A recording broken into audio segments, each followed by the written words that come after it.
এই মুহূর্তে আমি বক্তব্য রাখতে আমন্ত্রণ জানাচ্ছি বিএনপি স্থায়ী কমিটির সদস্য ডক্টর আব্দুল মঈন খানকে। ডক্টর আব্দুল মঈন খান।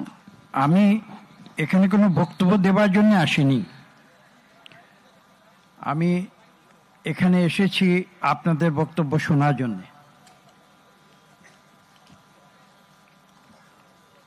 আমি বিশ্বাস করি মায়ের ডাক আজকে এই অনুষ্ঠানটি আয়োজন করেছে, তার যে মূল উদ্দেশ্য সেটা হচ্ছে বাংলাদেশের মানুষের হৃদয়কে সন্ধান করা এবং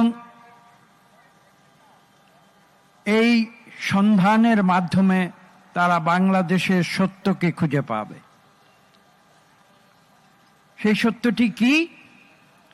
সেই সত্যটি হচ্ছে বাংলাদেশের মানুষ তারা সত্যকে অনুসরণ করে, তারা আইনকে অনুসরণ করে, তারা নিয়মকে অনুসরণ করে, তারা গণতন্ত্রকে অনুসরণ করে এবং সর্বশেষ তারা মানবাধিকারকে অনুসরণ করে।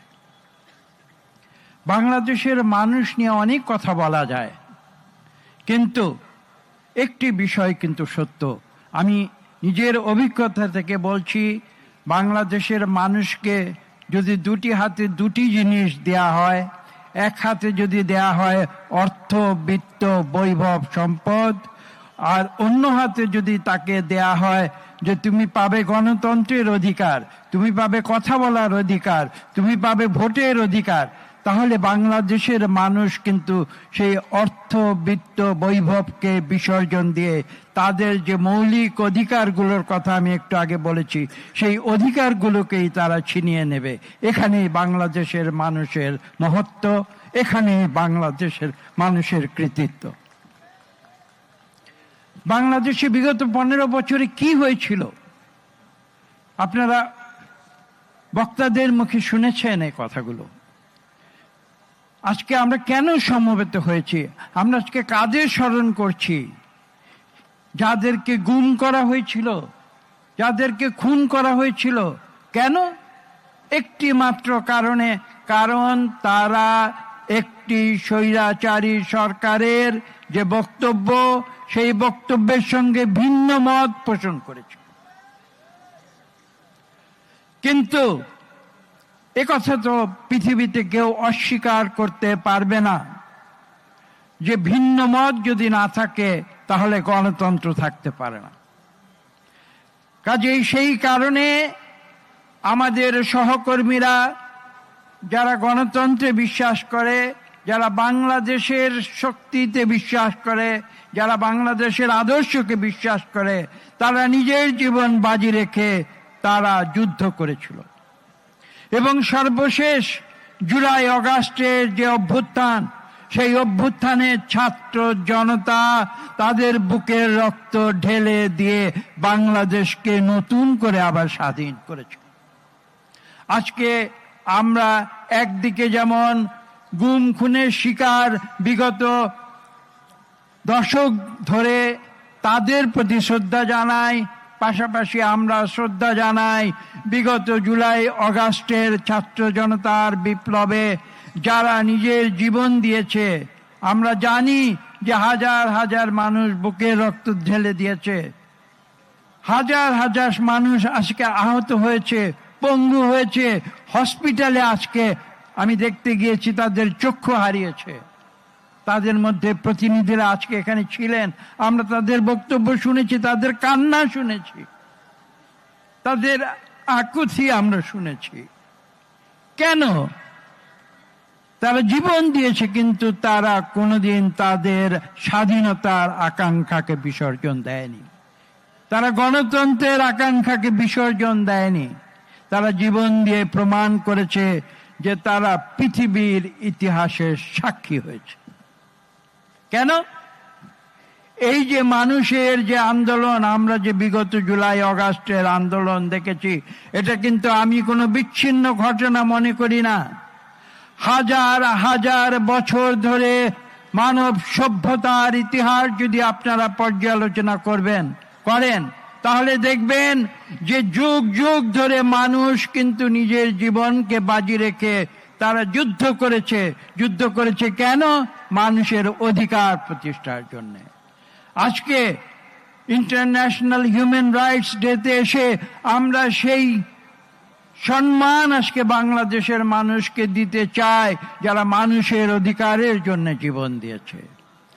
আপনারা জানেন, আপনারা দেখেছেন যে এই দেশের মানুষ তারা একটি বিষয়ে তারা সব সময় তারা একসঙ্গে জোর গলায় কথা বলেছে, সেটা হচ্ছে বাংলাদেশের স্বাধীনতাকে অক্ষুণ্ণ রাখতে হবে। কোন দেশ, অন্য কোন জাতি আমাদের স্বাধীনতায় হস্তক্ষেপ করতে পারবে না। এই সত্য জীবন দিয়ে বারবার বাংলাদেশের মানুষ প্রমাণ করেছে। এবং আমি যে কথা বলেছি যে সেই ইতিহাসের সেই ধারাবাহিকতায় তারা সর্বশেষ 5ই আগস্ট প্রমাণ করেছে যে বাংলাদেশের মানুষ স্বাধীনতায় বিশ্বাস করে। আপনারা মুঘল সাম্রাজ্যের ইতিহাসে ফিরে যান, পরাক্রমশালী মুঘল সম্রাটেরা তারা বাংলাদেশে কিন্তু তাদের রাজত্ব কোনোদিন সঠিকভাবে কায়েম করতে পারেনি। বাংলাদেশের মানুষ বারবার বিদ্রোহ করেছে স্বাধীনতার জন্য, এবং সেই স্বাধীনতার যে সাক্ষ্য আজকে যে জনতা এবং ছাত্ররা যেটা প্রতিষ্ঠিত করেছে, সেই ইতিহাস আমি বলেছি শুধু বাংলাদেশের ইতিহাস নয়, বিশ্বের ইতিহাসে সেটি লিপিবদ্ধ থাকবে। আমি ছোট্ট একটি উদাহরণ দিতে চাই, আমার নিজের এলাকার একটি উদাহরণ দিতে চাই। আমি নরসিংদীর সন্তান। নরসিংদীতে 17ই জুলাই জেলের তালা ভেঙে বিপ্লব হয়েছিল। সেদিন আমি আমেরিকার যুক্তরাষ্ট্রের স্টেট ডিপার্টমেন্ট যারা পরিচালনা করে তাদেরকে আমি স্পষ্ট ভাষায় বলেছিলাম যে you do not know what is happening inside Bangladesh. ফরাসি বিপ্লবের ইতিহাস তোমরা লক্ষ্য করে দেখো, ব্যাস্তিল কারাগার ভেঙেছিল যারা, তারা ফ্রান্সকে স্বাধীনতা দিয়েছিল, মুক্ত করেছিল সেই অত্যাচারী স্বৈরাচারী এক শাসক থেকে। ঠিক তারই প্রতিচ্ছবি আজকে বাংলাদেশে তোমরা দেখবে, এবং সেটি 5ই আগস্ট বাস্তবায়িত হয়েছে। আমি বক্তব্য দীর্ঘ করতে চাই না, আমি শুধু সবাইকে একটি কথা বলবো যে আসুন আমরা এই বাংলাদেশকে আমরা ভালোবাসি, এই বাংলাদেশকে আমরা বিশ্বের বুকে একটি সম্মানজনক জাতি হিসেবে পুনঃপ্রতিষ্ঠিত করব। আপনারা সংস্কারের কথা বলেছেন। সংস্কার এমন কোন জিনিস নয় যে আমি আজকে সংস্কার করব, কালকে সবকিছু শুদ্ধ হয়ে যাবে। সংস্কারের যে মূল কনসেপ্ট সেটা আমাদের বুঝতে হবে। সংস্কার একটি চলমান প্রক্রিয়া। আমি আজকে যে জিনিসটিকে সংস্কার করব, এমন হতে পারে আগামীকাল সেটিকে আবার পুনঃসংস্কার করতে হবে। কাজেই সংস্কারের সেই বিষয়গুলোকে, সেই যে ধারণাগুলোকে, সেগুলোকে উপলব্ধি করতে হবে। এবং একথা আমাদের মনে রাখতে হবে যে সংস্কার চলতেই থাকবে, এটা কোনোদিন থেমে থাকার বিষয় নয়। সভ্যতার উষালগ্ন থেকে আজকে পৃথিবী যে জায়গায় এসে দাঁড়িয়েছে, সেটা কিন্তু একটি ক্রমাগত একটি চলমান সংস্কারের ভিতর দিয়ে এসেছে। সেই সত্য যদি আমরা উপলব্ধি করি, তাহলে সেই সংস্কারগুলো আমরা চিরদিন করে যাব, আমরা কখনো থেমে থাকব না।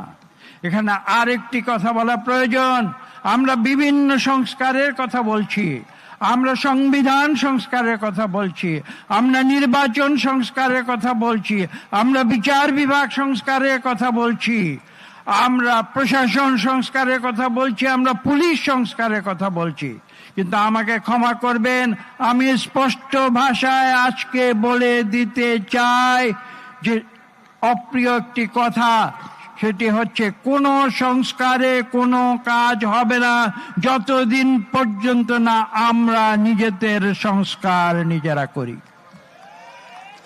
ক্ষমতার জন্য রাজনীতি নয়, রাজনীতি মানুষকে সেবা করার জন্যে।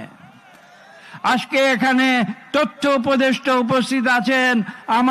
আমার সৌভাগ্য হয়েছিল কিছুদিন সেই মন্ত্রণালয়ের দায়িত্বে থাকার।